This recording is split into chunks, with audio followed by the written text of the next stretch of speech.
Welcome everyone to the second event of the USF Swig Program in Jewish Studies and Social Justice 2014-15 academic calendar, where tonight we will hear from Ms. Rebecca Walker.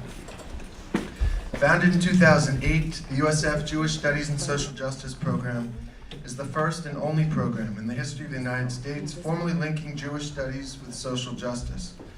In addition to offering numerous courses related to this interdisciplinary field, our program offers a minor in Jewish Studies and Social Justice, as well as an annual speaker series related to Jewish identities, an annual social justice lecture, and an annual social justice Passover Seder.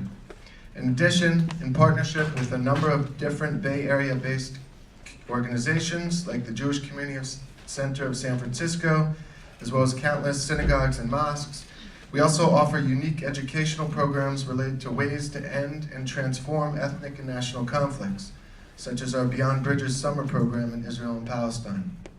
This fall, in addition to tonight's exciting event, our third and final JSSJ event will be held in Fromm Hall, around the corner in the Moravsky Room, a week from Thursday, on October 9th, from 5 to 6:30, when renowned author Dr. Joy Layton is giving a talk entitled The Genesis of Gender, where she will look at specific creation narratives found in the book of Genesis in the Bible and how it connects to the construction of gender identity today. In addition, if you're interested in being put on the JSSJ listserv, please add your name to the sign-up sheet out there. No one in my social justice, activism, and Jews course needs to sign that, so you don't need to. Anyway, now let us begin tonight's program officially. Each year during the Passover Seder, countless Jews recite the phrase, B'chol dor vador chayav adam lirot et atzmo ki'ilu hu yatsa miMitzrayim. In every generation, people are obligated to see themselves as if they emerged from Egypt. The literal or pshat meaning of this verse is that those participating in a Passover Seder should try to imagine or empathize with the Hebrew slaves leaving Egypt. But the deeper levels mean something else entirely. It means that anyone who reads the Torah, the 5 books of Moses, needs to understand that Israel and Egypt are not literal places. They are metaphors.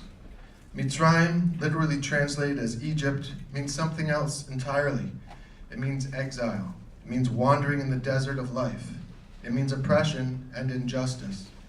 And Israel, the promised land, is likewise not a geographical territory, but an idea, a promise for what the human collective has the potential to become, not in another reality, but here, in this world. Tonight's presentation is a taste of this idea.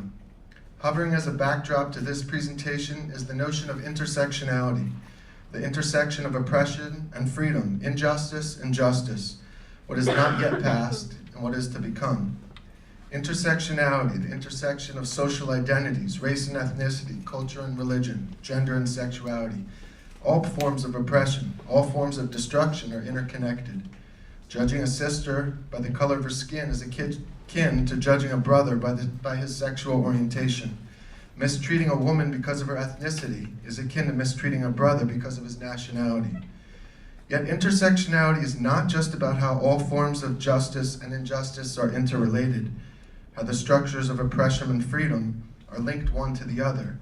It is also about how the only way to move things forward is to consider one another as integral pieces to the puzzle. Whether a student, professor, activist, or organizer, 20-something or 80-something, all of us have a role to play. It says in its sacred Jewish text, the Talmud, that many things around us are echoes of something else. Honey is 1/60th of the dew, the manna the Hebrews ate while wandering in the Sinai desert. Fire is 1/60th of the netherworld. The Sabbath is 1/60th of utopia. Let's enter the next couple hours as if the space in Fromm Hall is 1/60th of what could be, the collective potential of those who participate in tonight's event. With this in mind, it's my pleasure to introduce to you tonight our guest speaker for the evening, renowned artist and writer, Ms. Rebecca Walker.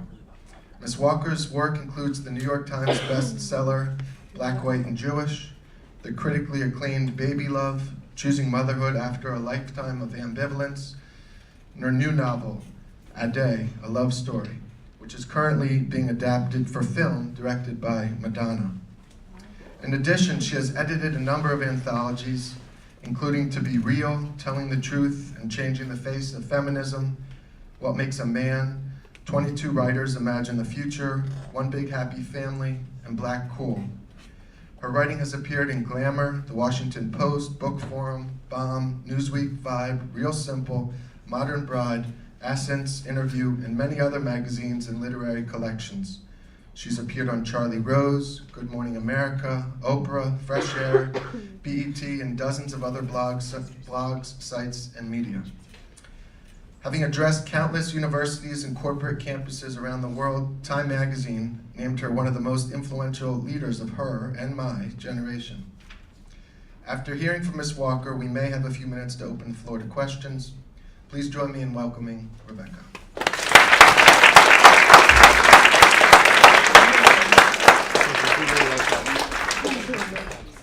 Wow, that was lovely. Wasn't that a beautiful introduction? It was deep, it was profound, it was historical, it was informative. All of those things. So there's no place for me to put this. Okay. So how are you all doing? Good? Good. I'm really happy to be here and spending some time with you, and I'm so just happy that you took these hours to hang out and spend some time with me. I thought that I would do some reading from Black, White, and Jewish and talk to you a little bit about how this book came to be in the world, because I think it speaks to this issue of the engagement of Judaism with civil rights and the civil rights movement specifically in our country. And it seems appropriate for this department and this evening and this community and this moment to speak about that and from this book.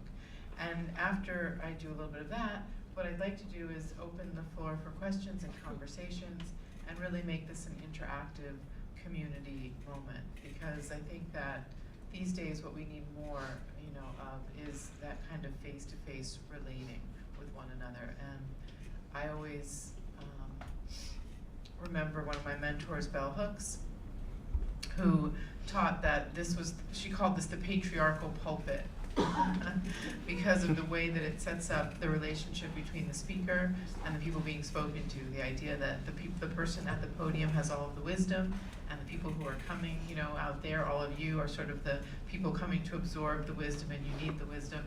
And in fact, we know that we all have wisdom that we need to share with one another. So the dynamic changes tremendously when you come out from behind the patriarchal pulpit.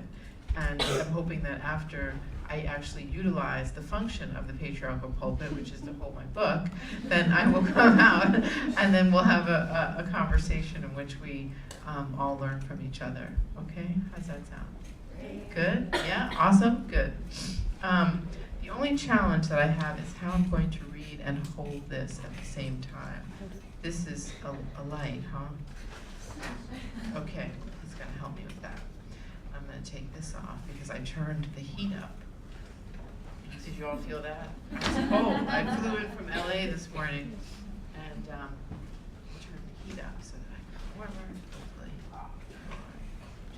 Too warm. So,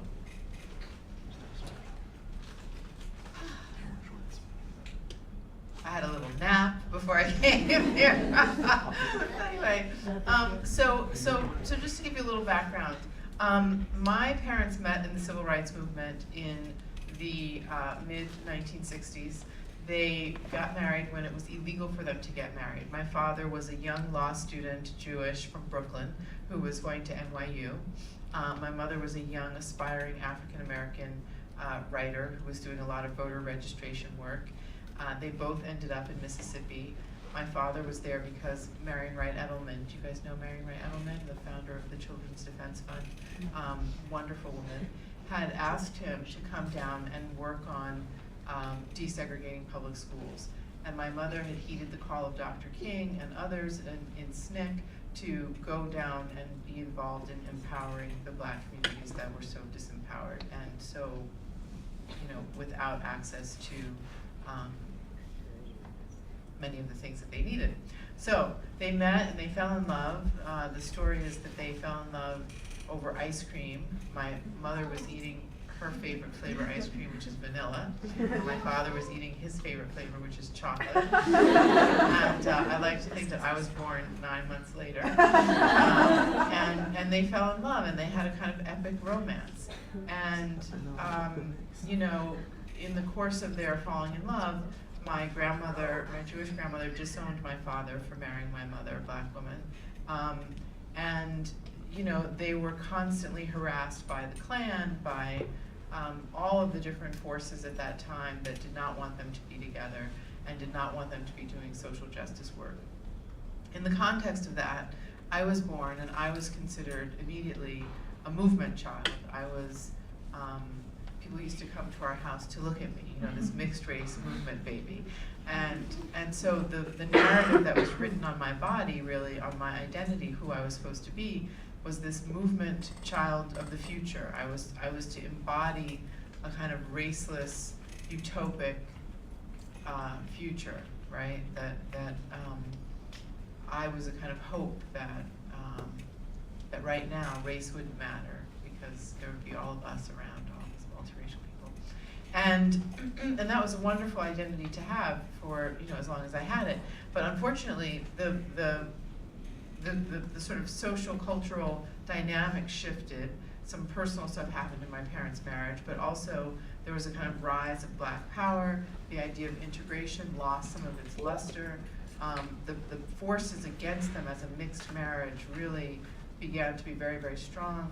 Their marriage didn't hold, and they ended up divorcing, and I ended up being still a movement child, but in many ways with quite a bit of tragic, you know, sort of projected onto that. I became a young woman who had to go back and forth between these very different worlds. So after my parents divorced, they both stayed engaged in activism in different ways. My father continued to be a civil rights lawyer, continued to give all of his energy to doing things like making sure sanitation was included in the black community. He did things like he argued in the Supreme Court for new textbooks to be included in public schools, because I don't know if you all, you're probably too young, but the textbooks that my parents had things like happy slaves in them, you know, like, you know, anyway. So he did all this work to do that. My mother, I don't know if many of you know my mother, who's a writer, she did a lot of writing about the African American experience and giving voice to black women specifically who didn't have a voice. So they both continued to do very important sort of socially active and transformative work, but they did it from 3,000 miles away from each other. So my mother moved to San Francisco and my father moved to a very sort of wealthy suburb in New York, and I spent my life going back and forth. So I became a kind of different kind of movement child. I just did a lot of moving. And so my experience was one of having to, as a mixed race person, adapt to these very different environments constantly and sort of just change my identity chameleon-like, you know, in order to fit in. I went through adolescence in this way, and as we know, adolescence is a time of really trying to find out who you are and where you fit in, and so I did a lot of shape-shifting, and that was very difficult for me in a lot of ways. And I ended up writing this book, Black, White, and Jewish, because I had a sense by the time I went through college that I needed to somehow integrate this fragmented self, that I had all of these different aspects of my identity in my life, and I couldn't figure out how to sew them all together. I couldn't figure out who I was and what my identity could be based on. You know, who am I? And this book, as I said earlier today, I think, in many ways saved my life, because I couldn't, you know, I couldn't see how Rebecca could be integrated until I saw this book, you know, I remember when it came in the mail, but you know, the first copies, I remember thinking, oh my goodness, you know, there she is, you know, that somehow, if I, with all of my disparate experiences, could fit between these pages, if I could fit in these pages and become one thing, that certainly I could in real life as well. So this book is a real It's very important to me. It's my first memoir, and I'm not sure that I'd be standing here today if I hadn't written it. So I'm going to read to you from it. Yeah? Yes. Yeah.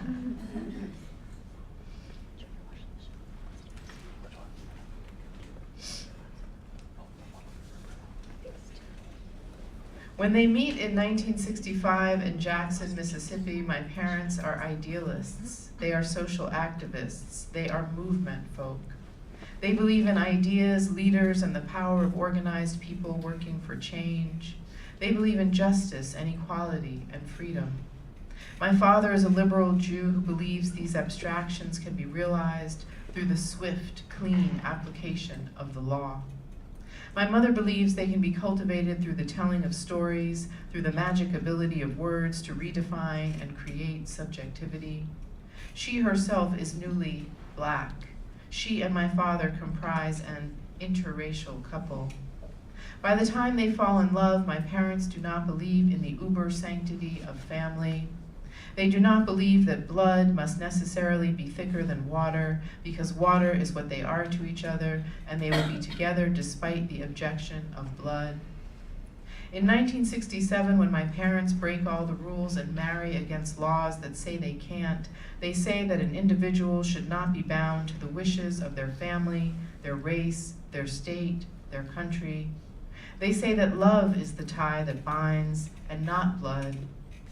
In a photograph from their wedding day, they stand, brown and pale pink, inseparable, my mother's tiny 5'1" frame nestled bird-like within my father's protective embrace. Fearless, naive, breathtaking, they profess their shiny, outlaw love for all the world to see. I am not a bastard, the product of a rape, the child of some white devil. I am a movement child. My parents tell me I can do anything I put my mind to, that I can be anything I want. They buy me erector sets and building blocks, tinker toys and books, more and more books. We are middle class. My mother puts a colorful patterned scarf on her head and throws parties for me in our backyard, under the carport, beside the creek. She invites all of my friends over and watches us as we roast hot dogs. She makes Kool-Aid and laughs when one of us kids does something cute or funny.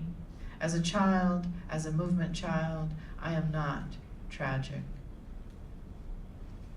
Late one night during my first year at Yale, a waspy-looking Jewish student strolls into my room through the fire exit door. He is drunk and twirling a Swiss Army knife between his nimble tennis champion fingers. "Are you really Black and Jewish?" he asks, slurring his words, pitching forward in an old raggedy armchair my roommate has covered with an equally raggedy white sheet.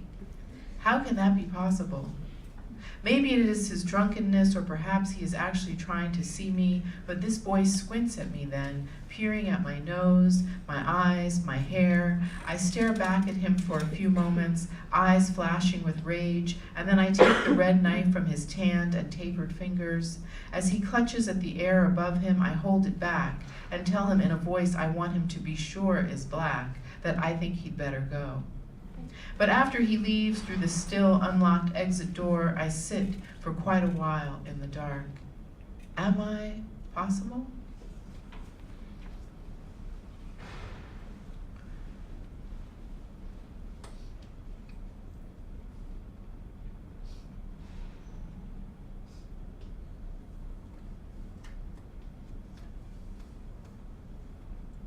So, a lot of my childhood was spent, trying to figure out the answer to that question, and then running into all of the things that so many of us, I think people of color and well, I don't know, some of the white folks in the room will tell me later if you've run into some of these things, but many of us as people of color have run into these moments, the moments that you realize that other people are seeing you as something that in a way that you don't see yourself, and it's a kind of shocking moment. So this was the first moment that I realized that I was a brown girl. I don't know, Mama put me in this new school over here near where we live now, she and me in 3 rooms the size of one of the floors of our old house. We went to the little office on the first floor with Mama's new boyfriend, and she filled out the papers, and the people looked up at me up and down and shuffled some other papers, and then Mama said I needed to be in the gifted class. And the woman behind the desk looked at me again harder, like she was trying to see through to my brain, and then I was in a classroom with Mrs. Leone, helping her staple orange leaves made out of construction paper to the wall around the blackboard. And then I was in Mr. Ward's music class, just like that. It is dark in Mr. Ward's music room. There is wood on the walls, which is weird because our school, PS 321, is made of cement and other hard materials like metal, which is in skinny bars on the windows. Mama's new boyfriend says this is because our school was built in the 50s, when they thought you could prepare for an atom bomb. Mr. Ward is handing out instruments from a big cardboard box. He tries to distribute them evenly throughout the room, but there are way more of us than there are cymbals and drums and guitars, and so most of us get plastic yellow recorders with one part missing. Brian Caton is sitting with his legs crossed on my left, closer to the music stands by the door, beating on a drum. If I close my eyes, I can almost smell him. Brian has milky white skin and red freckles. He has sandy brown hair that always falls in front of his eyes like Linus on Charlie Brown. Brian lives way out in Bay Ridge somewhere, but his parents own the dry cleaning store across the street from school, the one next to the pizza parlor where we all go for lunch. If I walk to school early enough, I sometimes see Brian getting out of a black car with his parents. He crosses the street and goes into school while his father rolls up the gate in front of the cleaners. Brian Caton is the boy I like. I don't know why I like him, I just do. I like the way he is kind of tough and has a lot of friends and talks in a choppy, offhand way, like he doesn't care if anyone is listening. I like the way his parents give him money when he asks for it. I like it that his mother and father are across the street. The one time I go into Caton Cleaners with Brian at lunchtime, it is all warm inside and his mother smiles when we come in and asks him why he is late, like she was worried. For a split second, I imagined myself behind the counter with her, getting lost in all the hanging skirts and blouses and suits, breathing in all those fumes and pressing my cheeks against the silky plastic bags.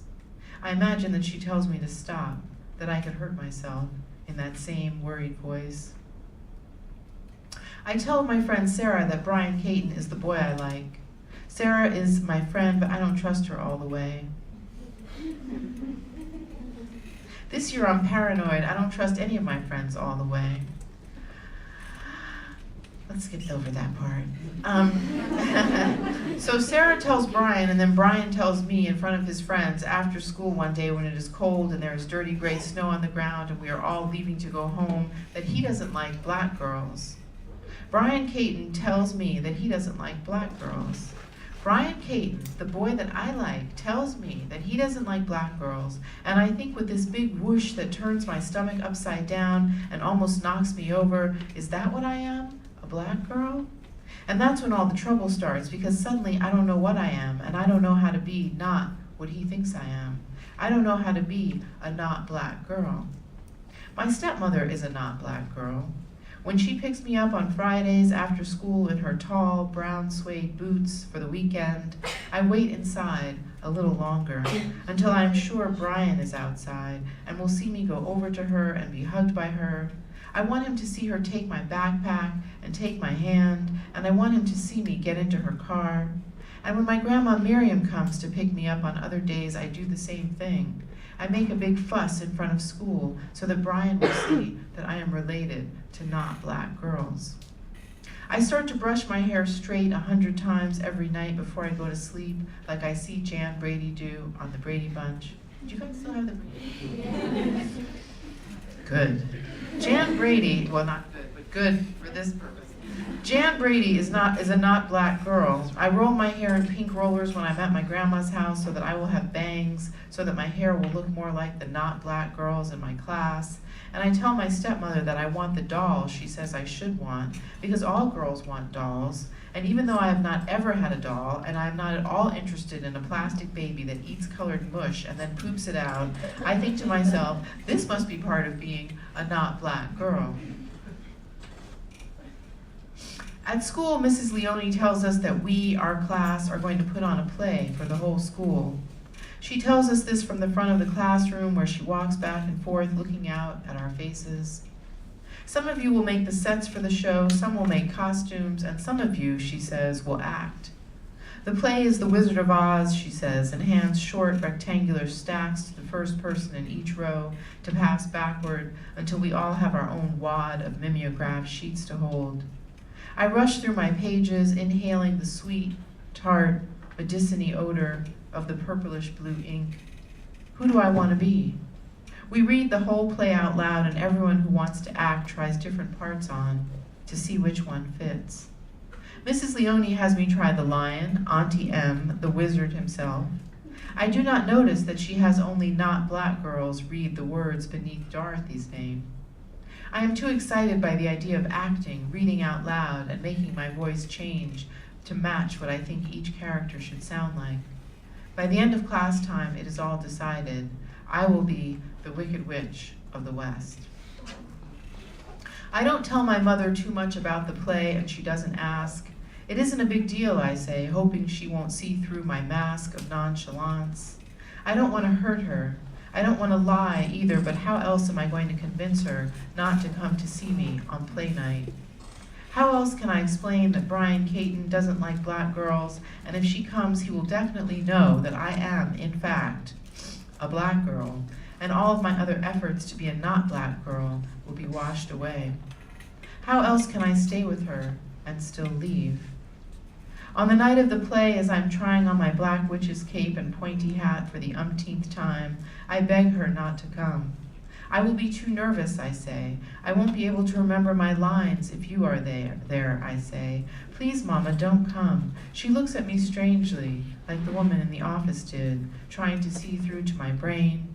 I hold my breath, but she doesn't push. She takes me at my word, and I go, free, alone, out into the night. When I look out from the stage, I can make out my grandmother's white face in the crowd. I think, Mama is not here. Mama is at home. I think surely Brian will see my grandmother. I think surely Brian will like me now. At the end, when all the parents and teachers stand up and clap for us, I feel an unexpected sadness come into my body, a heat inching up from someplace underneath the skin on my face. I picture my mama lying in her big bed by the window alone, the lamp giving off a pool of yellow light as she reads, silently wondering about play night. Even though everyone says I was good, my mama, the one with the most important voice, can never say this to me. Shame sticks to me like sweat. So that's the moment when I found out that somebody else thought of me as a black girl, and that I was in fact, whatever that means. I did in fact have brown skin.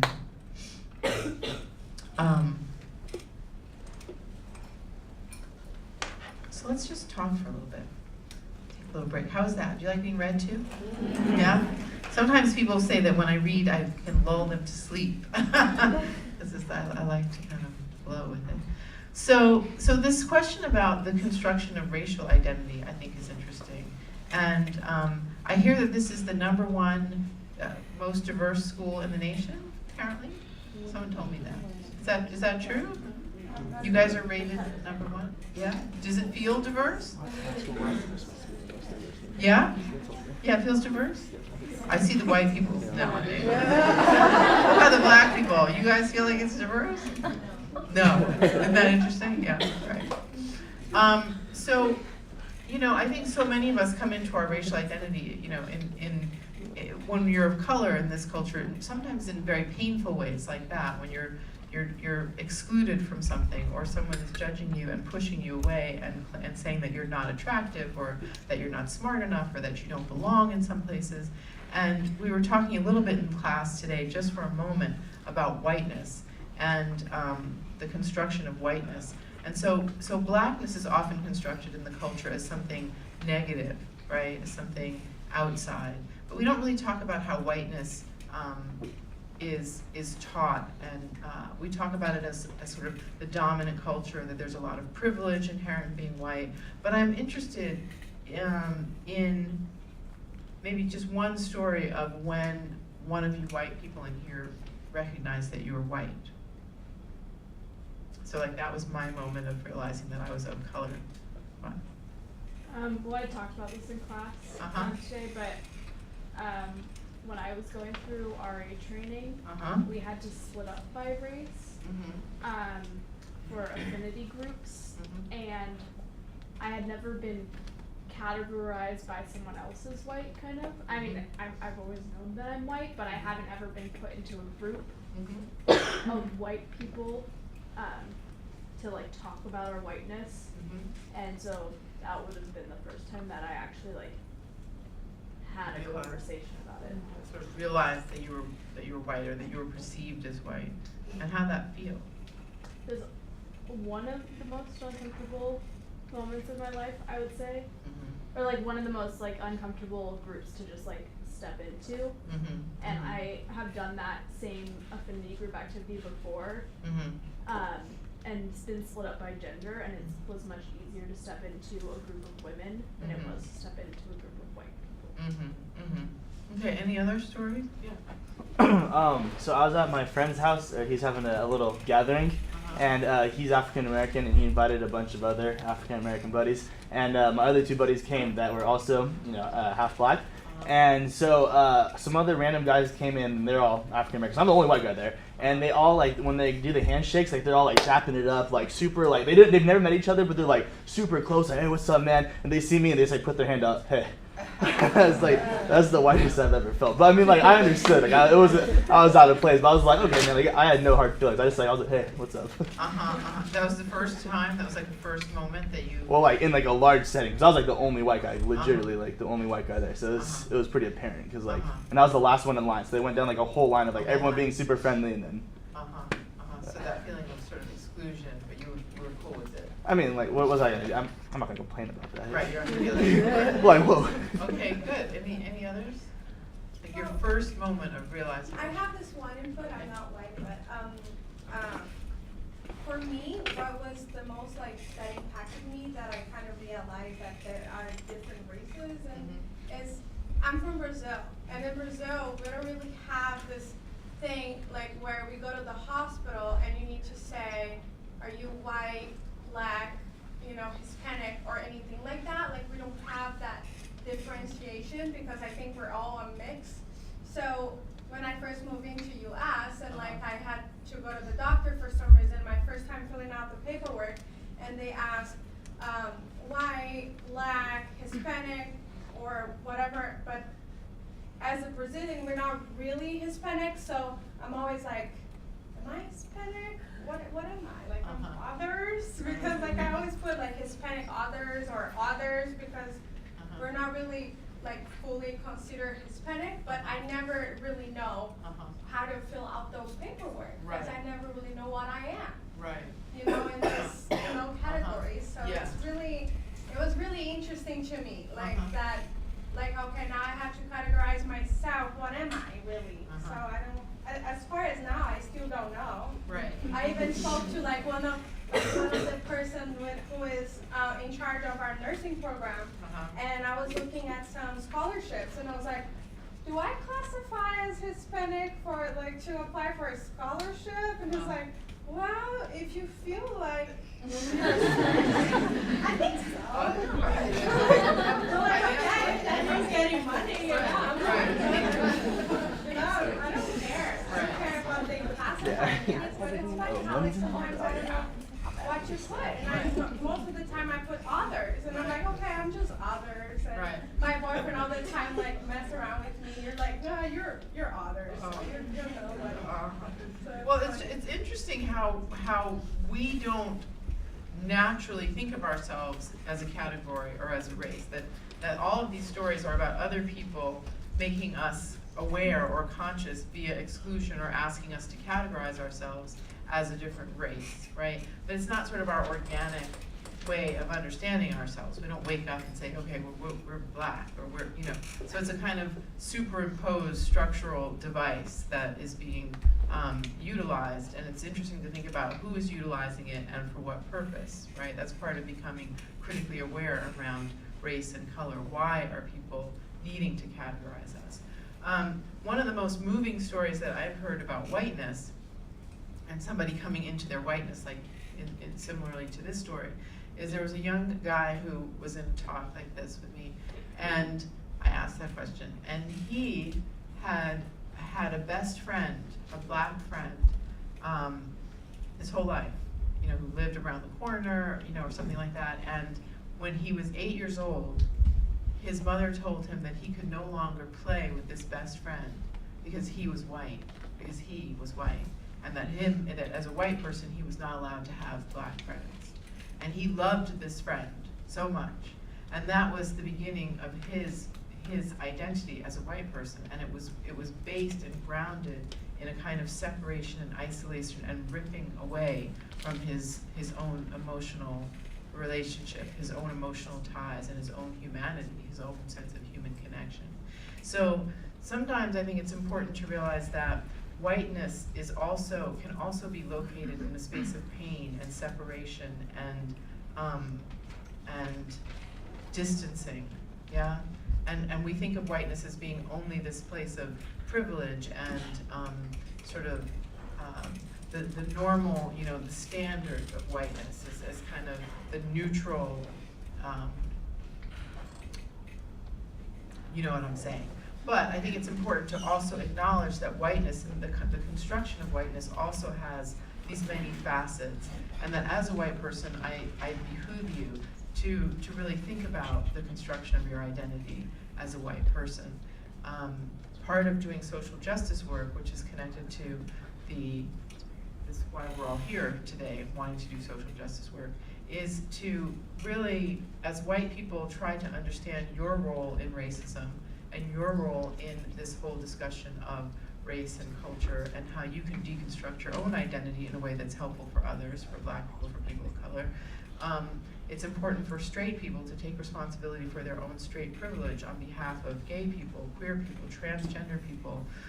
It's important for men to take up the mantle of gender equality, right, for women, so that we are not always the ones having to do the work, nor are we the only ones having to articulate how we have been damaged by the ways in which we've been asked to define and construct our identities. Because the other side, even though it appears that you have that the other, right, the person in the dominant position has all of the privilege and all of the power, there is still often an underlying wound there. So we're all wounded on some level by this structure that's asking us to be separate and to be classified and to be otherized, right, as opposed to being together, you know?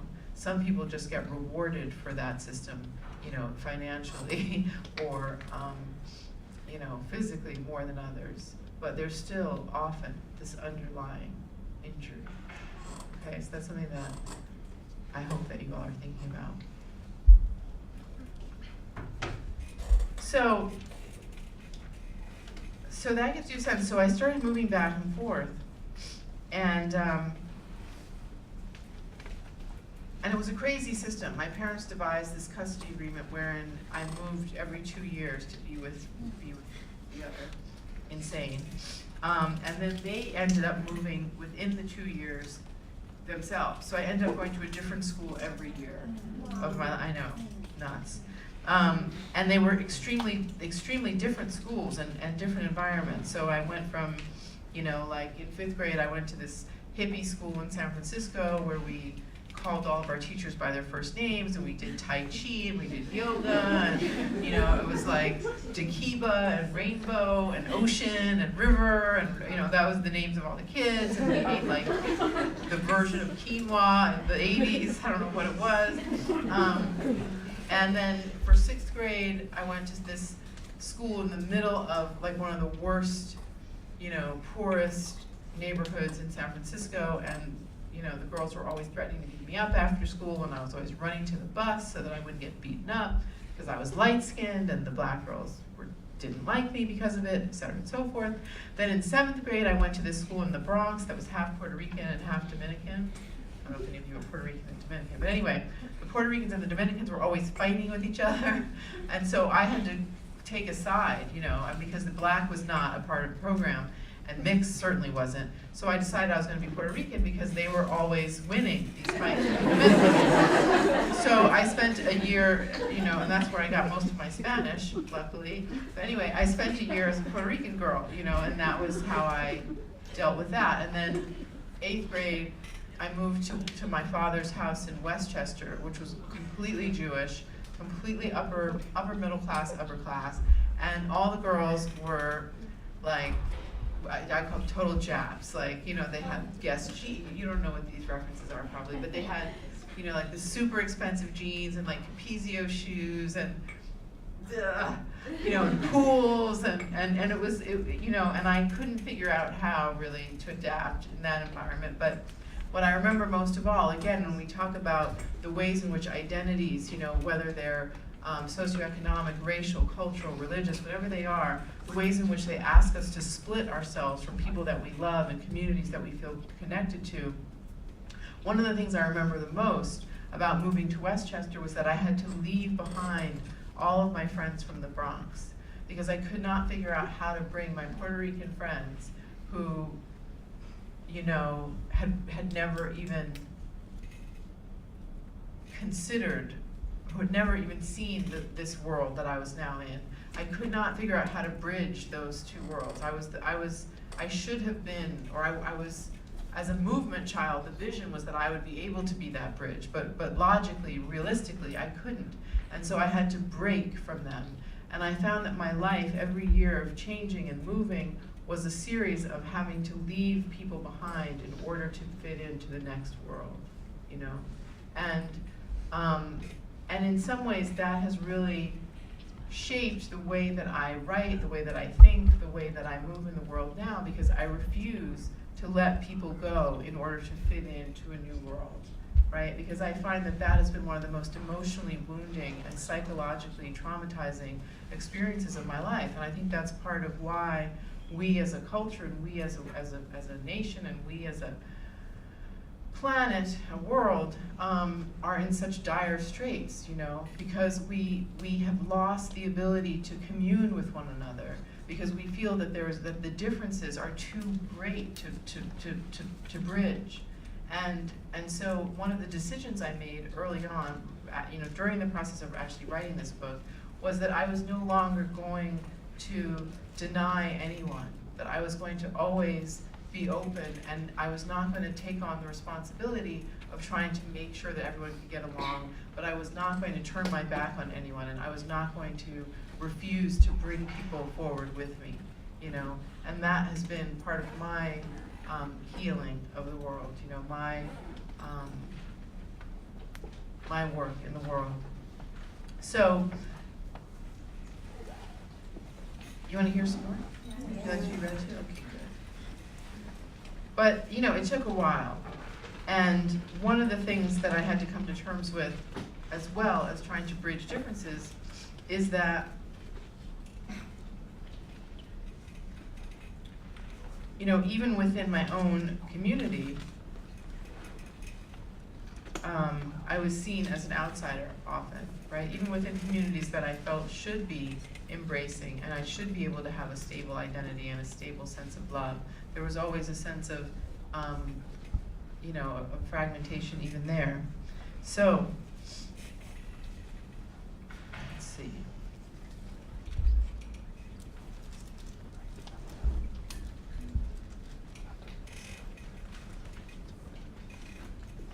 My father's brother Jackie and my mother's brother Bobby are my two favorite uncles.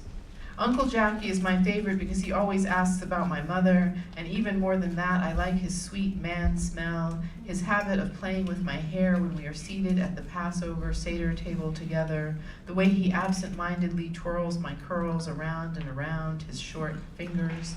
He is not afraid to touch me, to be close to me, and this is important. There is also the fact that he, a nice Jewish boy from Brooklyn, is married to my Aunt Lisa, a nice Italian Catholic girl from Staten Island. So there is a kind of harmonious discord in their house, a bicultural theme that feels familiar.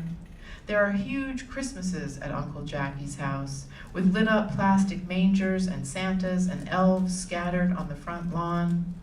There are communion parties for his 3 children filled with Italian friends and relatives named Angie and Marco. Aunt Lisa's mother is dead, but her father is sometimes there, muttering in Italian and chain-smoking in front of football on the television. There are also good presents for birthdays and Hanukkah at Uncle Jackie's house.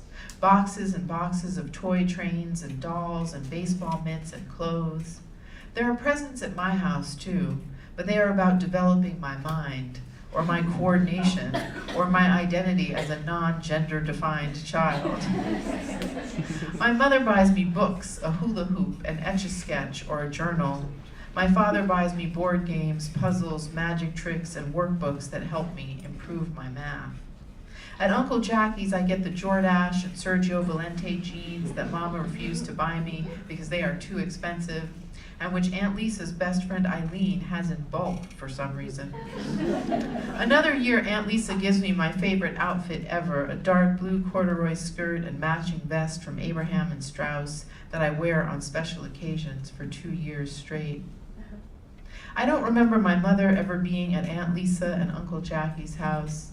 I can't picture her there at the big white dining room table, passing the ravioli or the little Italian pastries at the end of the meal, listening to my grandmother kvetch about how ungrateful her daughters-in-law are, and how tragic it is that she isn't ever going to have Jewish grandchildren because her sons married shiksas. I imagine that if my mother were there, she would be unbearably sensitive, masked, edgy. It would be too stressful for her to sit and pretend that she felt comfortable and embraced, welcomed like any other family member, as if race, and hers in particular, was not an issue. That it is an issue is undeniable. Her absence confirms it, and I am far from oblivious. Nights at Uncle Jackie's, I miss my mother's deep, melodious laughter floating alongside my father's, her elegant brown hands poo-pooing my grandmother's assertions, her warm voice complimenting my Aunt Lisa on her antipasto.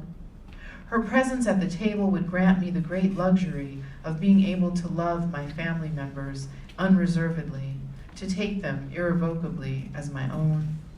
As it is, the specter of my mother, of race really, and the inability of my relatives to deal with it, leaves me somewhere on the periphery of my own experience, unable to commit to fully being there. Haunted by her absence, I pull back cautiously and feel, even as I laugh and play with my cousins, as if some part of me is alien to them, as if I am in the family through some kind of affirmative action plan and don't entirely belong. I don't remember Uncle Jackie and Aunt Lisa ever coming to our house either. Where would they have sat? On one of the 2 red love seats in the parlor? How would they have moved among the dark wood and endless cases of books? How would my giddy, frenetic cousins have interpreted the quiet stillness my mother kept in our house? The emphasis on beauty and color and handmade things? Could they tune into our domestic frequency with the ease with which I was expected to tune into theirs? When I run into one of my cousins years later in the gritty dark green of the 14th Street subway station, we stand awkwardly, trying to bridge some gulf neither of us knows how to acknowledge, but which neither of us can deny. He's all grown up now with horn-rimmed glasses, in his first year of law school, and he tells me about the house he's renting on Fire Island. I fumble for my token and get out something about an article I'm writing and a trip I've taken, but I notice that I hold back, still unable to commit to fully being there.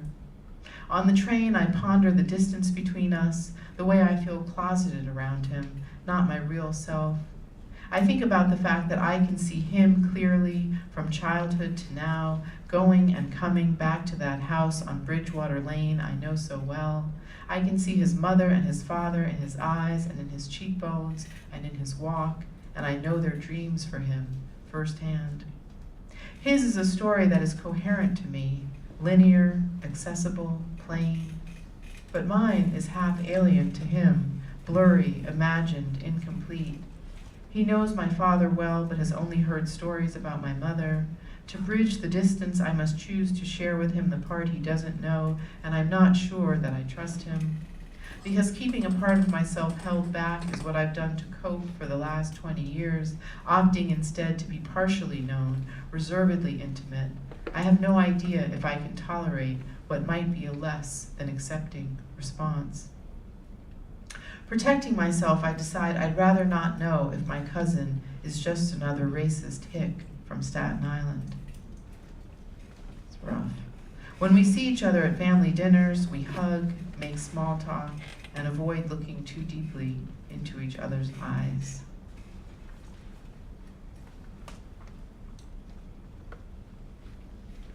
I'm going to do two more short sections.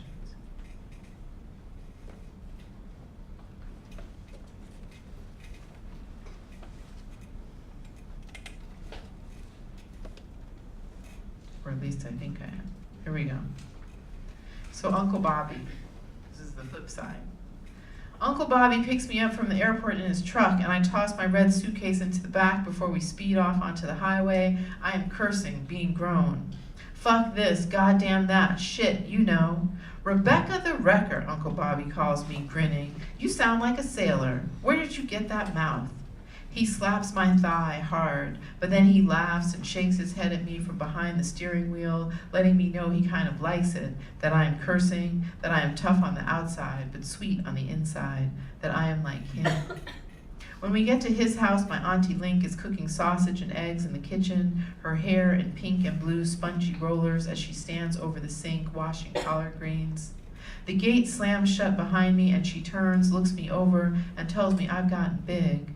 Come give me a hug, she says, taking me into the warm folds of her gauzy nylon nightgown that smells like bacon, and give me some sugar. Uncle Bobby carries my suitcase into my cousin's room, the room I will share with them for the summer. There are dirty football jerseys and tough-skins jeans lying on the floor, pictures of dark-skinned women in bathing suits from Jet magazine taped up to the dark wood paneling. The sheets on my bed are blue and white striped with baseball players on them, little men swinging bats and catching balls. There are always two televisions going in Uncle Bobby's house, and sometimes the radio on top of that. The TV in his and Auntie Link's bedroom was where we watched Soul Train, Fat Albert, The James Brown Show, and soap operas. After I wash my hair behind the pink shower curtain in the bathroom, I sit on the floor between Auntie Link's legs, watching The Young and the Restless as she tries to grab my thin brown hair up in cornrows that will never stay, because, as my Auntie Eva says, those little curls you got from your daddy keep poking out.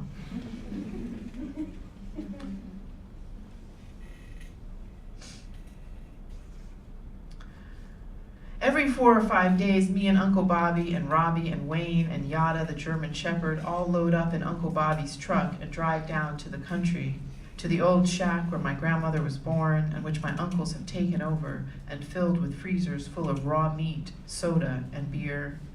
The old house is where we have Walker Lee Grant family reunions every year on the 4th of July. My Uncle Kurt makes his famous barbecue sauce and cooks ribs and chicken and fish in a barbecue pit in the backyard. People sit under shade trees and folding chairs by the side of the house and on the screened-in porch, talking and eating barbecue and coleslaw. We kids run through and around the house, under and between all the grown-ups, playing tag and it, grabbing a chicken leg or a Mountain Dew and being shown off to aunts and uncles and friends of the family who haven't yet seen us, but have heard of us, and who we may never see again.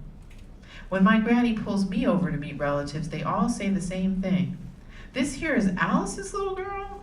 And then they look me over carefully as if to see if I have all 10 fingers or maybe a horn growing out of my side somewhere. Well, she sure is now, ain't she, they say finally. She is Alice's baby girl, and she's pretty too. She looks just like her mama and her daddy. I smile politely, but I can't figure this last part out because even though everyone asks after my daddy, always wants to know how is Uncle Mel, and they tell me to say hello to him, I don't remember my daddy ever being there. The old house is where Uncle Bobby and Robbie teach me how to use a gun.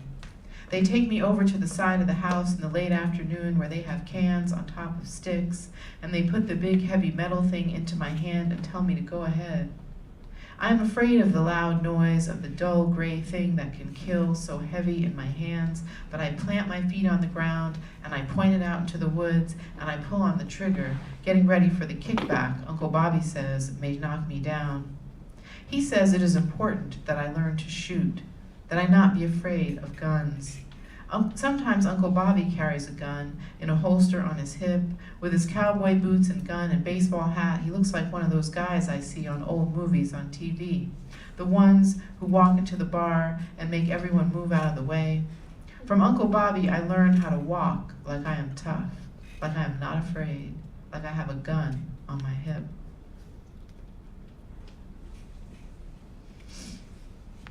It is at the old house, too, that I first hear the word cracker, but I don't have any idea what it means until 10 or 15 years later when I am really grown.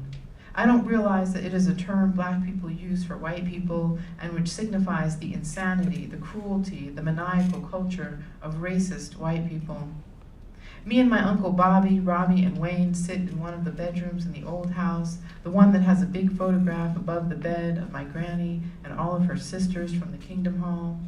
It is late and we have been shooting and eating and fixing the truck, but now it is dark and we are getting ready for bed by the light of an old kerosene lamp that sits in the bathroom by the jar of peach brandy when it isn't burning. The boys are making jokes and I am laughing hysterically, far more than the jokes call for. I am intoxicated by the smell and buff and love of these men I adore, delirious with the airy dampness of the house, the thrill of the gun I have held in my hands, the way I have flown over snakes and pressed my cheek into my cousin's sweaty back as he drove me around on his new motorcycle. And now it is dark and they are telling ghost stories, and the heady mix of fear and excitement and safety and joy and heat rushes through me, and I am full with a giddiness that feels like it is spinning me around in circles. I laugh in my high-pitched giggle, unable to stop, unable to get control of myself, to calm down, to get into bed and go to sleep. After 20 minutes or so of this whirlwind, my Uncle Bobby says something to the boys that I can't hear, and they start laughing too. What, I say, looking up into his beard, wide-eyed, in the dark, reaching for his strong arms. What did you say? He turns to me with a grin as wide as my own, and he says, I said, Rebecca, that some people would call what you have the sillies, but we call what you've got the crackers. And my cousins burst out laughing. This is a word my Uncle Bobby will use again and again to describe me or one of my mannerisms. And my cousins do too, even when I am grown and doing things they think are strange or weird, things they think are not black. Even though they are just kidding and we laugh about it together, a part of me feels pushed away when they say this, like I have something inside of me I know they hate. And so even as we stand there together, I am struggling to find my ground, to know where I really belong. How do I reconcile my love for my uncles and cousins with the fact that I remind them of pain? So there was a lot of that growing up, yeah. But again, you know, at a certain point in your lives, you have to figure out what you're going to do with your childhood stuff, right? Right? You guys at that point yet? You have to figure out how you're going to heal yourself so that you can actually heal other people, so that you can be in healthy relationships. Yeah. So I'm just wondering, how many of you have had experiences within your families in which you're made to feel like an outsider? Oh, wow. Goodness. Does anybody want to talk about one? What do you want to talk about? Nobody wants to talk about one. You want to talk about one? Okay. I'm interested just to hear. Share, great. I believe, I think in response to a traumatic childhood, I turned towards the black community. Deep, okay. And then your family? I still have my family. I think that was the era you were talking about during adolescence, which I find their identity, and that's where I connected with. That's who I connected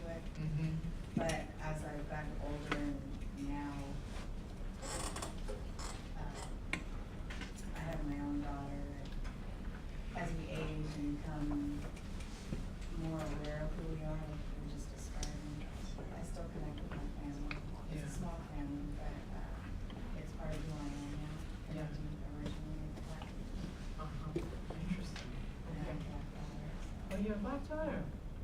Mixed, yeah, okay. How's she doing? Good. Yeah, it's a different time now. We have a mixed president. Absolutely. Different moment than it was when I was growing up, but good. Go ahead. I kind of have a unique situation because my mother was raised by Black people from Texas since she was 13. She was an orphan, and so I always felt that I was raised by a Black woman culturally. Even though I'm mixed, I always saw myself as Black and never white, even as a child. And it wasn't anything negative to me until I had like kind of a similar situation. I like this kid Jason, but he Blackie nigger girl, and I'm like, huh? Right. So wait, what? Right. But it's interesting because it was difficult for me to relate to other mixed girls who have white moms, and they identified as white, and we just could not. The food was different. I just could not relate, and then also being told I'm not Black. You're half Black. You're mulatto. You're mixed, or you're not Black because your mom. You didn't come from a Black woman. Right. So it's really just weird. Right. Being rejected on both sides. Both sides. I'm still trying to figure that stuff out. Right, I hear you. Yeah, it's difficult. It's difficult. Yeah, I actually have lots of theories about mixed race girls, especially with white moms. That's a tough, it's a very specific situation, I think. It's different. We can talk about that a lot, but I'm wondering about an experience within your family. So we talked earlier about when, the ways in which the culture, the external culture, asks you to identify with a certain race or identity and sort of forces that onto you. But what about when you're moving in closer, when you're with your family and they're applying pressure? Has anyone had that experience? Christian? Well, within my family, like as I mentioned in class, my parents are from India, so like the problems I face, this is really big for me. Like, since I'm little, they used to say, oh, you're like the dark child compared to my sister.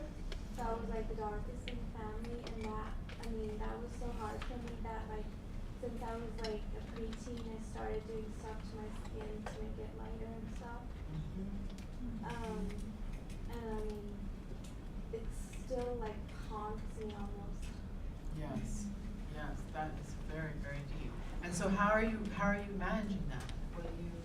Yeah, now I'm at the age I've kind of grown from it, and I don't believe in what they say anymore. Definitely, but like a lot of the things I did to myself, like skin or whatever, just the way I started thinking and self-esteem and all that, it's really like you can't forget it because they used to say, well, oh, you're the ugly one, or you can't get married. Horrible. Yes, I mean, I think that there's the injury of being rejected from the outside world and being asked to assume an identity, and then there's this extremely painful sort of intrafamilial violence that happens. That we then have to also process and work through. That is almost unbearable. Because it's so close. It's kind of people that you love, and it's so shocking, and it's so intimate. It's such intimate violence. And I actually know a lot about racism in India and colorism in India and the caste system in India and what different things signify in India. And especially in North India, when you told me you were from the North, I was thinking about your skin color and all of the different assumptions in North India. So I was wondering how that was going. So I'm glad that you are aware of it and working through it. And I'm so sorry. Well, I mean, you didn't deserve that.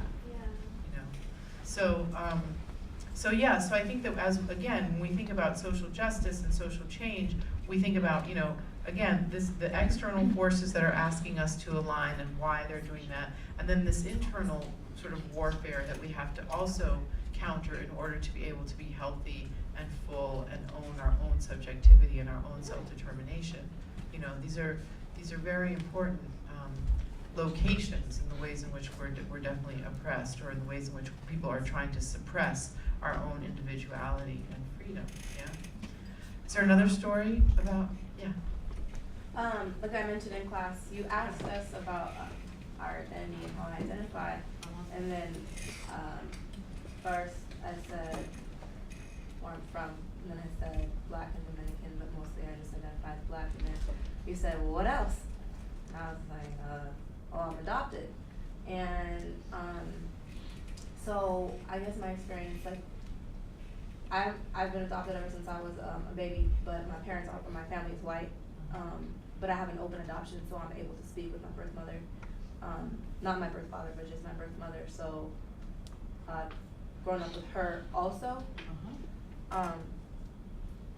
But I guess my experience the first time I kind of felt, what was the word you said? Marginalized? Yeah, like they kind of pointed me out because I was Black type of thing. So the reason my mother and my father adopted me is because my mother was married to a man previously, and he passed away from cancer, but they had 2 children together. So by the time she met my father, whose name is Paul, they couldn't have children. So she adopted me when she was 50 when, yeah. So my mom is gonna be 71 in October. Wow. But she doesn't look like it. And yeah. And so anyways, so then they adopted me, right? But she still had 2 previous daughters who are my sisters. But my sisters are like in their 40s. But I always kind of saw them as like second moms because they were so much older to me. Older than me, they were always telling me what to do. But my sister now separated from her husband, who I grew up with too. Okay. So now she has a boyfriend named Paul, and my dad's name's Paul, and Paul has a daughter named Sarah, and my name is Sarah. I don't know how that happened. But so when we go to, like, we all have, like, when I go home for Thanksgiving or whatever the case may be, we're all, eating together or whatever. And they'll be like, oh, Sarah, can you go get something? And I'll be like, oh wait, I meant the other Sarah. And so my sister started to say, Black Sarah, can you come do this? And that's the first time I was like, whoa. But that recently happened like about a year ago. But I had a conversation with her.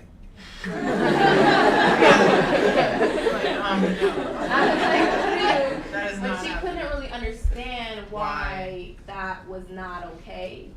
And my sister and I really don't even have a good relationship anymore because now that I've been at USF and learning more about like privilege and all these things, I'm realizing the half the things she told me growing up were wrong, and she shouldn't have said these things. So that's one of the ways I've been like specifically targeted for within your own family. Right. So how did you explain to her that was not appropriate? Well, at first it didn't go out too well because I yelled at her, but then I returned back to the conversation and told her that even if you're gonna identify me and point me out, oh, Black Sarah, why did you do that first, and why did you say white Sarah instead? Why did you come to me first and say that? Why am I the other? Right. Why am I exactly? And she couldn't really answer the question, and like kind of think because she couldn't answer the question, she figured out that wasn't. It wasn't right. Interesting. Okay, so I'm going to read the very last section, then we're going to talk a little bit about solutions, and then we're going to be done. This is fairly short.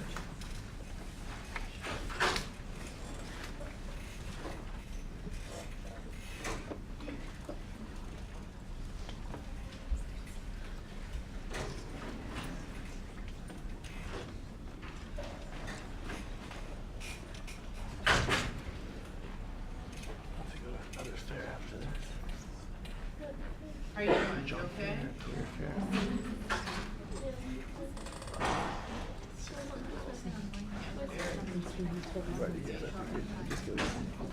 Okay, ready? When I am in college, I travel with my mother and also alone to Greece, England, Ireland, Spain, France, Holland. In Spain, people tell me I must be a, quote, dirty Mexican because I don't speak Spanish with the lisp left over from a stuttering king. And in France, I am treated like the Algerian I am presumed on many occasions to be. Waiters ignore me, hotel concierges forget my cleaning or otherwise botch my requests, cab drivers pass me on my friends on the street without so much as a glance. In England, when I go there with my boyfriend to visit his relatives in Cornwall, my race is completely unspoken, a subject which is obviously on people's minds but is utterly taboo, as if it represents something beyond words, beyond comprehension. As if not speaking about race, except to spit tersely whenever it does come up, that it doesn't matter at all, is proof that the British are tolerant, progressive, accepting. But when I am in high school and my mother starts to make more money, we travel to Jamaica, Mexico, Bali.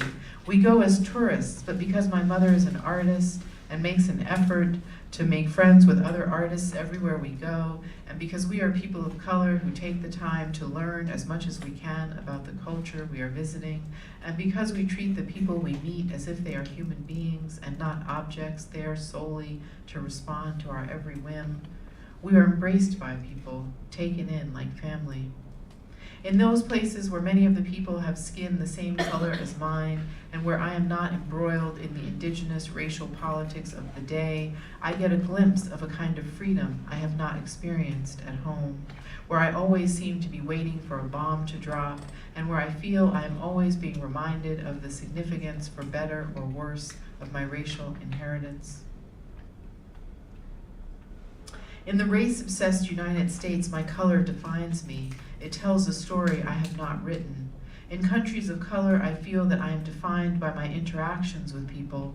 How open am I? How willing to truly see and be seen by another? What skills do I bring? How able am I to communicate even when we speak a different language?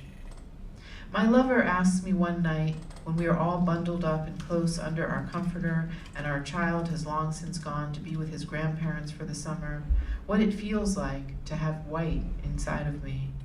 What does it feel like to have white inside of you, she asks, and I can hear the burning curiosity in her voice. Physically, you mean? Yeah, physically. Are you aware that there is white in you, and does that whiteness feel different from blackness? What is it like to have thin curly hair and lighter skin? What does it feel like? Her question throws me, but only for a few seconds. My first response is, what is whiteness? And how can one, quote, feel white when race is just about the biggest cultural construct there is?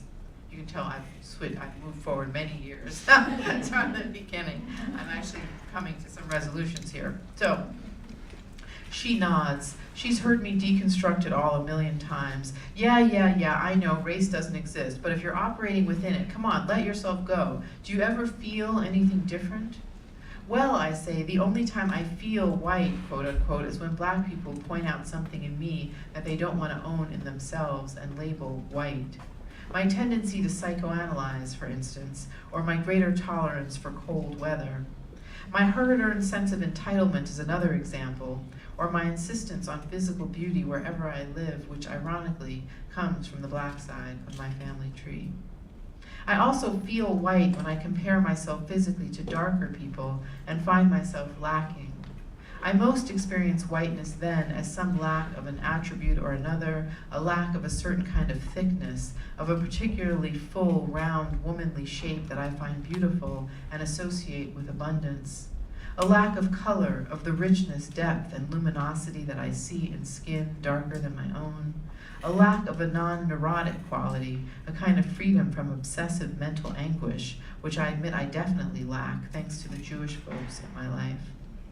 I don't exactly think to myself, oh, I feel white at those particular moments, but I do carry a constant sense of not black in those areas, of deprivation in those areas, of wanting to have more of something other than what I have.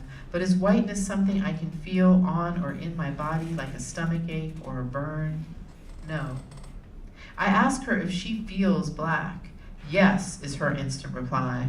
And because her mother was so color conscious all her life, associating goodness with lighter skinned black people and evil with those darker, and because she went to one of the most color stratified black colleges in the country, and because dark skin is generally reviled in a culture that deifies whiteness, she says she feels an instant kinship with those who are darker, who share her brownness, who have been raised with the same shit hurled at them, the same messages to have to rewrite.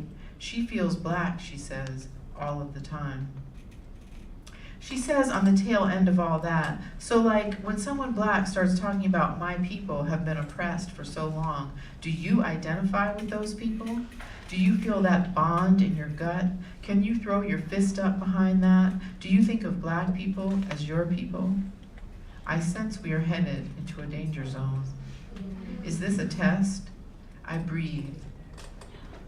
I do and I don't, I say. I was never granted the luxury of being claimed unequivocally by my people, or by any people, or by any race, and so when someone starts talking about, quote, my people, I know that if we look hard enough or scratch at the surface long enough, they would have some problem with some part of my background, the part that's not included in the my people construction of the moment.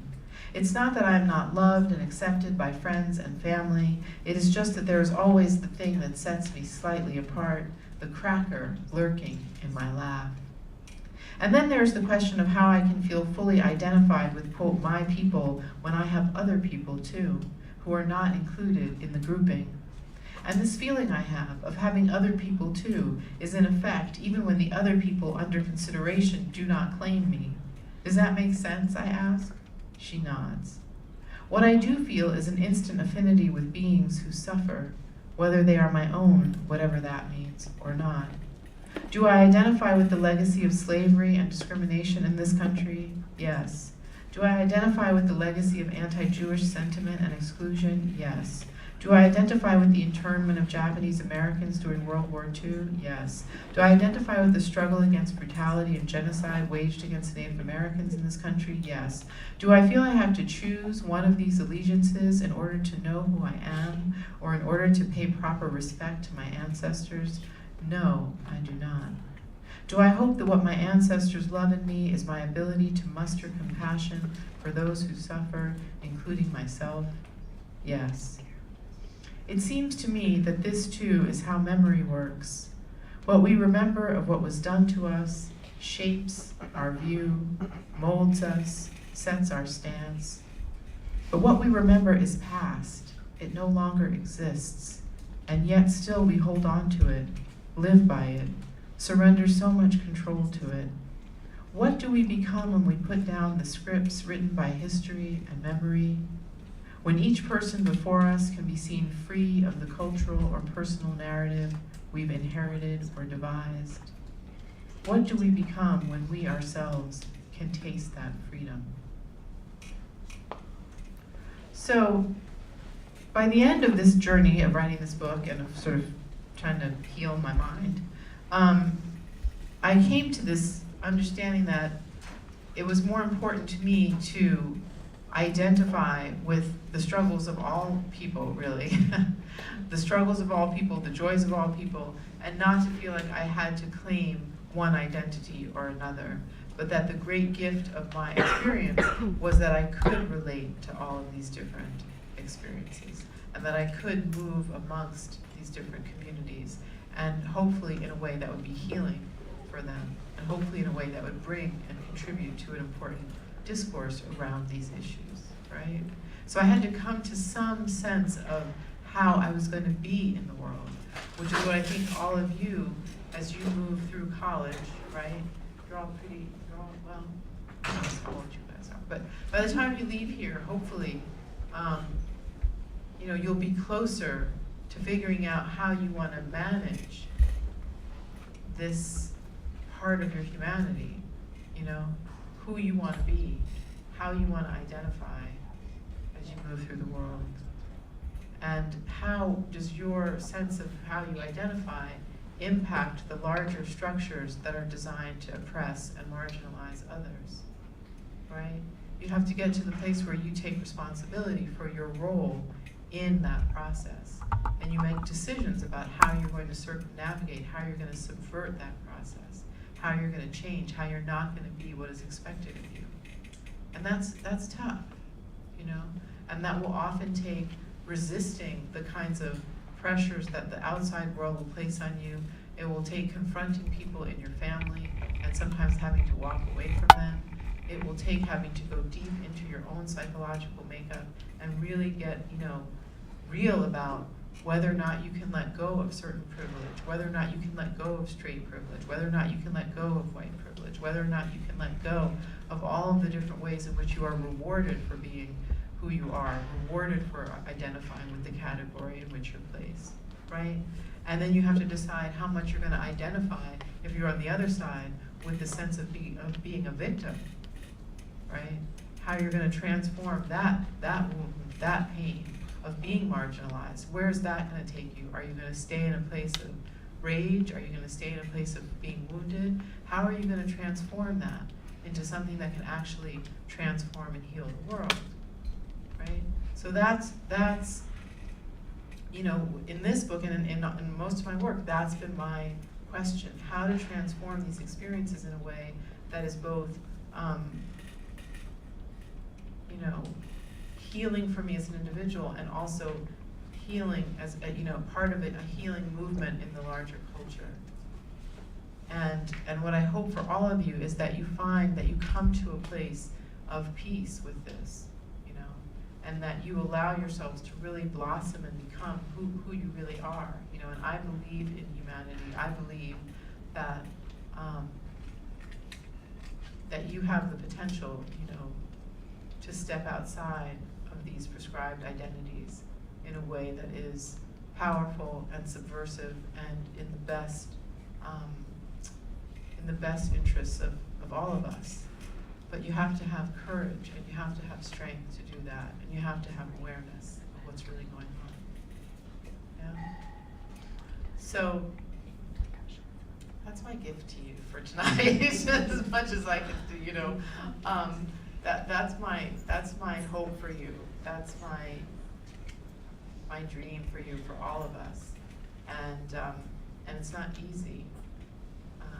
And before we close, I actually want to, in the same way we just did the other two, I want to know if there's anyone who has come to some realizations about this and has made decisions in their own lives about giving up either privilege of one kind or another in a way that serves humanity, that serves love, that serves peace, that serves deconstructing power, the empire, or giving up a sense of woundedness or victimization in a way that can give them more power and can make space for others who have been victimized in the same way. Anybody, any stories about doing that? Either of those? Yeah. Kind of. It's like recently I've been having a lot of discussions among some peers at USF about white privilege, which is something I'd always rejected the idea of because I just like felt very attacked by it. And I would say that coming to terms with that privilege and having to accept that was challenging, but now that I'm there, I think that it's a really big leap between, okay, here's my privilege, but how do I recognize how it plays out in my life? Like, what is my privilege as a white person? What is my marginalization as a woman? And how do I reject that privilege while at the same time advancing myself? So I think it's been really hard, and I'm still in that phase of like trying to reject my privilege and interact with the world in a way that does not bring that privilege to the table, but at the same time recognizing my marginalized identities and how I can advance despite those. Genius. That's fantastic. So how is that going? Like, are there any moments you can share where you really have felt like that's an issue? Yeah, it's, I work out in the baby community with it's a predominantly African American community. Yes, I know it well. I went to school there. That was it when I was in 6th grade. I went to, I think it's called Thurgood Marshall now. Yeah. That school, yeah. It used to be called Pelton Junior High, and that's where I went. It was terrible. But anyway, go ahead. So you work out there. And I mean, that's been recent, and it's been very difficult to sort of insert myself in the community. I work as a tutor, and so to come from a place of privilege, a place not only like as a white person class, but also having that privilege of college education, and to bring that to the table, while at the same time being asked to be a role model, it's like, how do I act as a role model, and not at the same time flaunt that privilege that I've been granted? And so to have to insert myself in that community has been a personal challenge. How do you do it? I think you go in and I think it's just really, it's more personal than it is like in other people. It's very much just walking in and recognizing it and having to think about it constantly while at the same time putting it aside and recognizing what you're there to do. And it's also, I think it's accepting it. I like to tease myself about like being a stereotype sometimes, the whole white culture, and to sort of acknowledge it. I found that humor can often be a way to acknowledge your privilege without flaunting it. Well, it's great that you're thinking about all of that. That's wonderful. I often, when I'm in situations like that, I really remind myself that I have so much to learn from other people. You know, that people who have struggled in ways that I can't even imagine have something that is so precious, you know, resilience, grit, determination, you know. And I mean, there's a challenge because you don't want to romanticize or idealize, you know, that. But for me, it's very important to understand that we have something to learn from each other, you know, and that's part of the way that I address that moment. In addition to trying to give as much as I possibly can and to demystify the power structure to people who don't, you know, because that's part of how this whole system works, is that people are not told how things actually work, what you have to do to get here, what you have to do to get there. So I find myself spending a lot of time trying to tell people information that they are, you know, ordinarily not given, you know, to share my privilege in that way. So it's really, yeah, I think that's a great place to start. I'm really glad to hear that. Anybody else? Yeah. My story is a little different. So I come from an Armenian community. So our privilege, I would say, is like security that's found in family. Yes. So it's very like tight knit, and everybody who goes to school like goes to. I'm from LA too, so the community is in LA. So like no one goes further than Santa Barbara. Right. So personally, a lot of things had happened to me. So my security, which was my family, was a little taken away from me because I lost my dad and my grandparents to cancer all within like 2 years. So it was really like dramatic, and so I took that. I kind of didn't do it consciously. I unconsciously like needed to get away from it and chose to move to San Francisco, and I think that was kind of a rebellion against what the norm is, because it was like I was by myself and I was away from my family, but other people have looked at it in different perspectives. Like still, I've been here for 3 years, and when I go home for different things, they're like, "You left your mom," and I'm like, "It's been 3 years." Right. You know, I didn't leave her. And so other people have actually taken that, like, oh wow, Paulina could do it, so they've actually taken the opportunity to come like visit USF as an option, or like go out of their norm and like ask me and my mom for advice. And I think another way I broke the barrier was a lot of the women are really like are very dependent, so they go to school but they never practice what they've learned, or they're very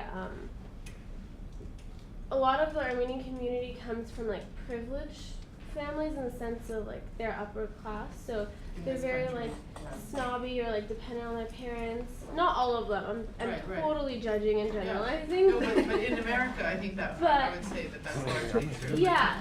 So one way I tried to like make myself different from that is I started working from a young age. So like when my dad passed away, I kind of asked somebody like somebody right after the funeral actually, like, can I work for you? And it was very bizarre for him, especially because he's an Armenian man. He was like, you're a young Armenian girl who wants to work, and he actually gave me the opportunity, which was a Kickstarter to my career as a young individual. So that has been really inspirational too to a lot of like my sister's friends and a lot of those people. So when I have like articles featured about me and things like that, like it's kind of like dispersed amongst the community. Right. So I think that I unconsciously did it and I followed my emotions, but that was a big, like, it's been a push to like people in my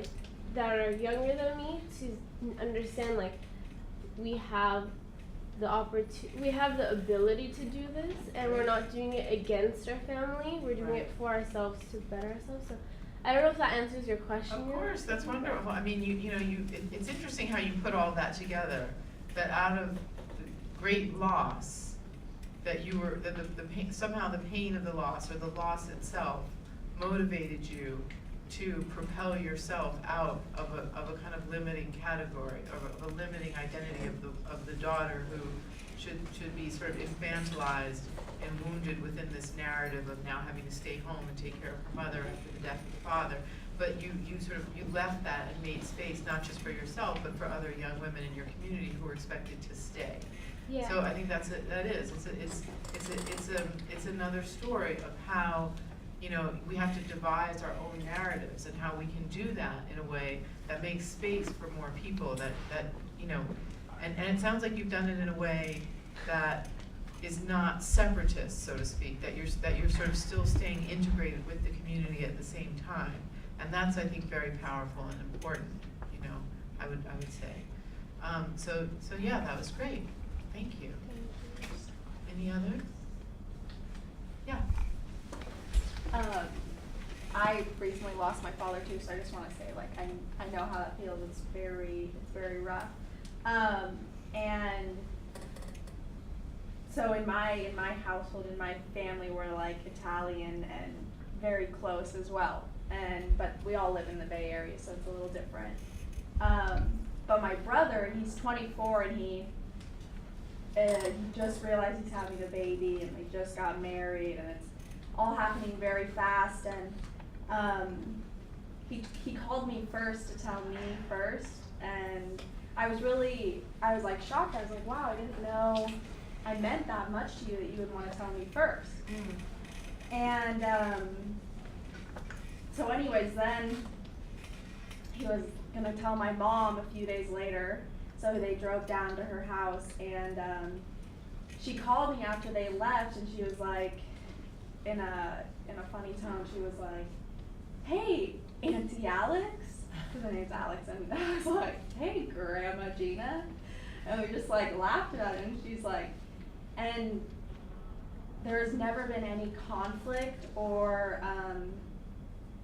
like misunderstanding towards my brother and his now wife, and there's been no like separation or bad looks or cold shoulders. And I know that's not me directly, and it's like talking about my household in general, but I'm just like really proud to have a mother who's like that, and they now live with her because she's created like a beautiful house where we're always welcome back, and they both now live with her, and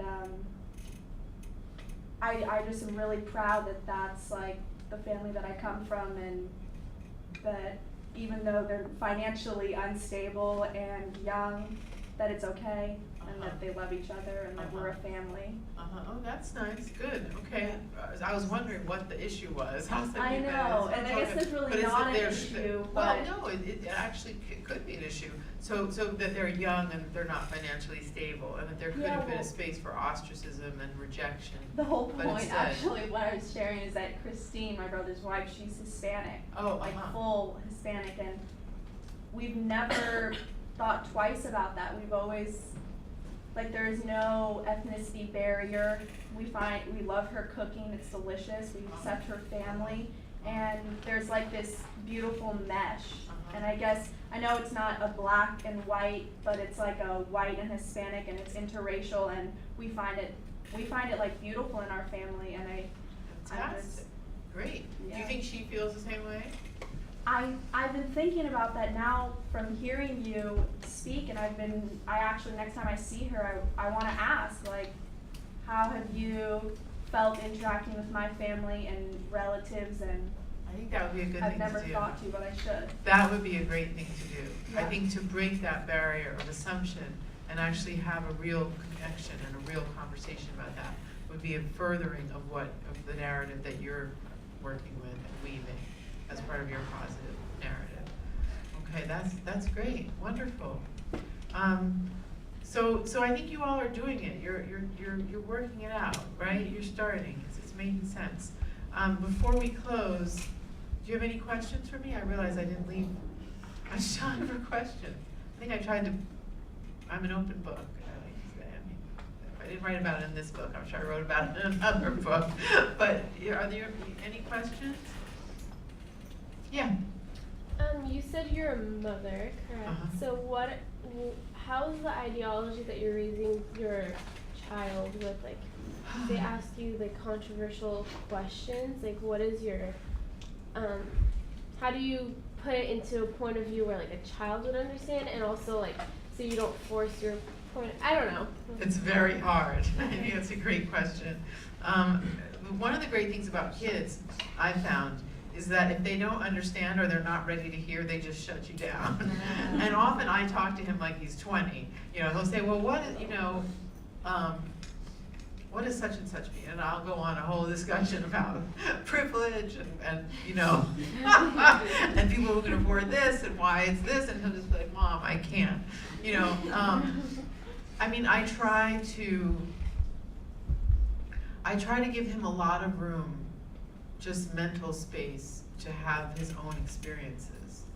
And when he comes to me with questions or with things that have happened to him, I try to present them in a way that gives him a historical context at his level, but that also empowers him in some way to act in a way that's both holistic and also self-preserving, you know? And that's hard, you know?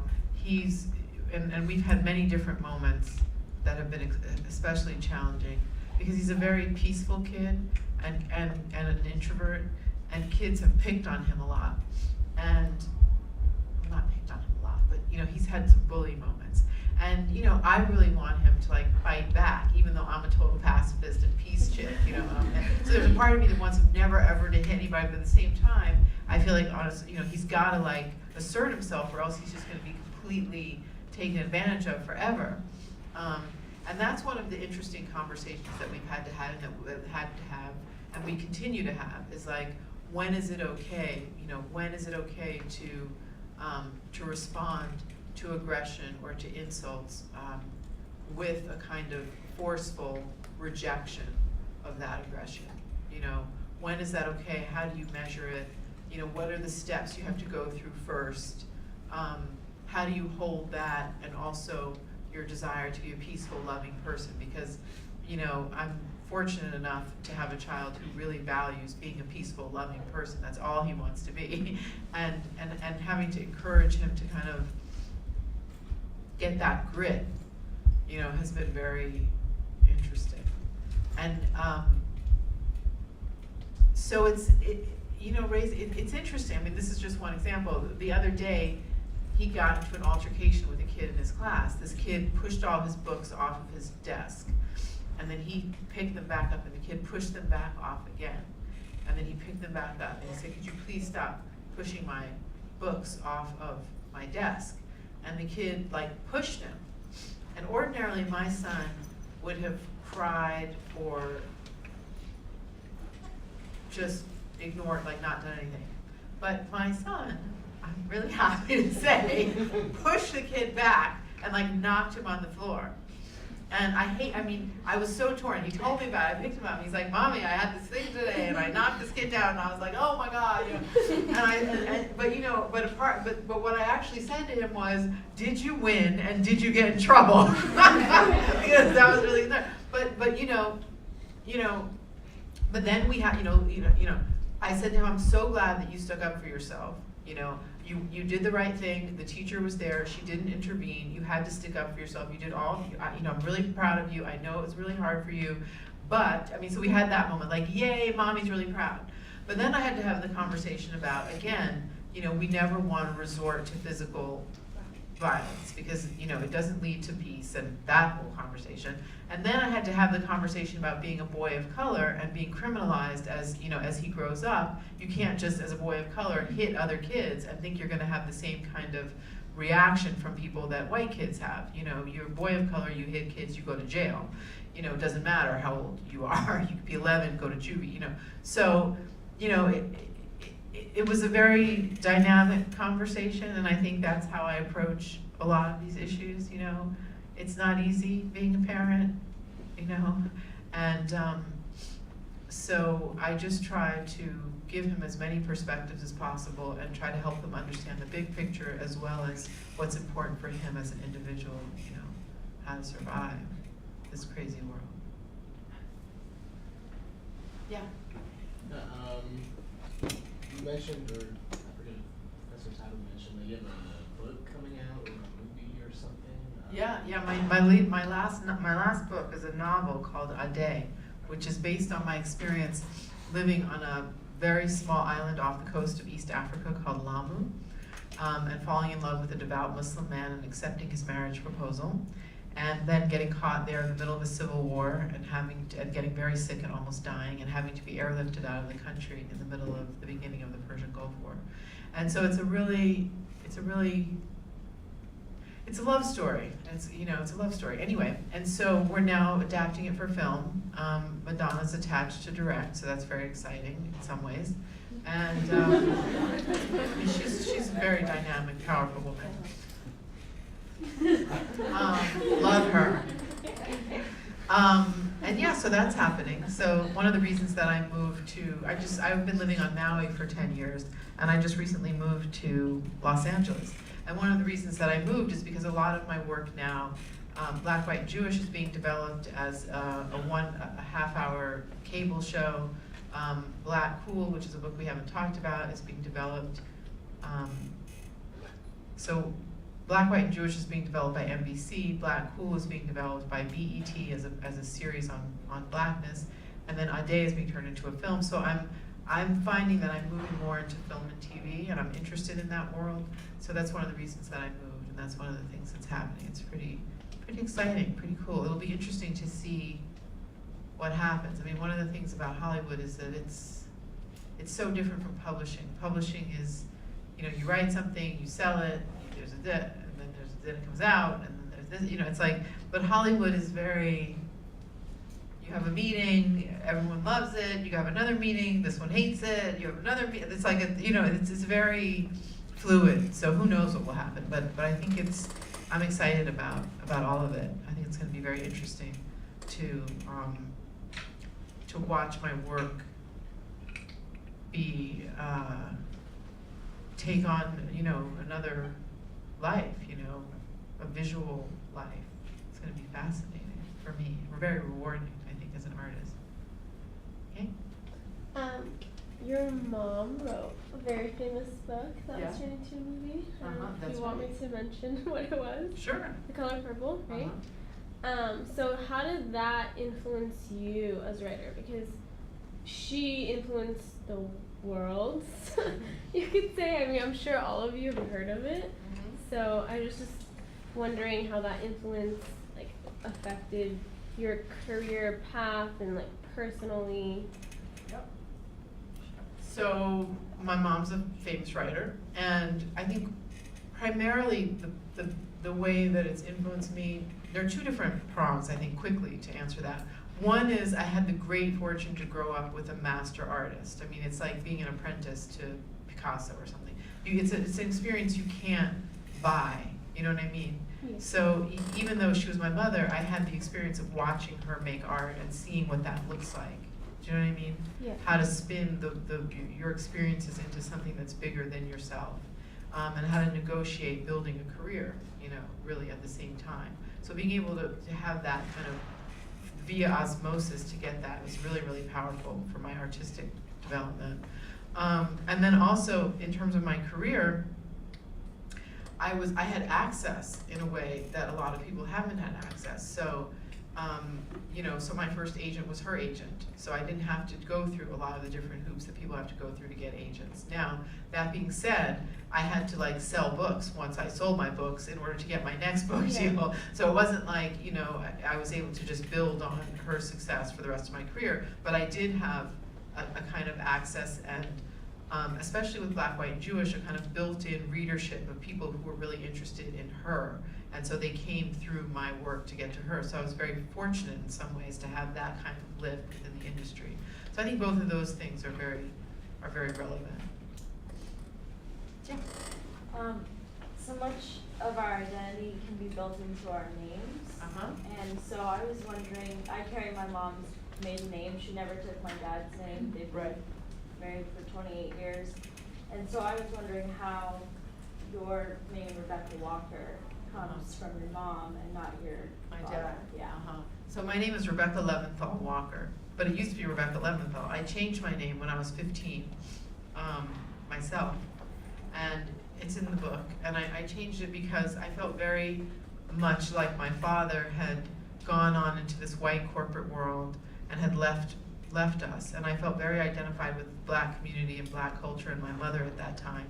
And also I learned that my father's father, who was the Leventhal in the family, had abandoned my father when he was 8 and had been very physically violent and abusive to my grandmother, who was the person who loved me unconditionally my whole life. And so all of those things came together in a kind of tsunami in my 15, 16-year-old mind. And I decided that I was going to change my name and like shed him and like shed whiteness and identify with Blackness. Like I had a whole moment. And so I went to the courthouse and I changed my name. And I had to have my mother agree, and people had to sign papers, and my father was very upset. And people have accused me since then of trying to capitalize on my mother's fame by changing my name. I mean, that has been a big thing in people's trip. But you know, when I was 15, she was not the famous Alice Walker that she is now. So it was much more about who I felt connected to, and expressing a kind of rage toward this grandfather who I had never known and who had injured the people that I loved so much, you know. And my son carries my name as well. That's important to me. You know, he can have the middle name. I mean, you know, I don't know, I'm hardcore about it. I really wanted that. Because I think that's an important part of his legacy, and I wanted to have it. Okay? All good? As we say in Maui, pow, we're finished. So go forth, and I wish you all the best. And thank you so much for coming out and spending some time talking about all this. Yeah? Okay. Thank you.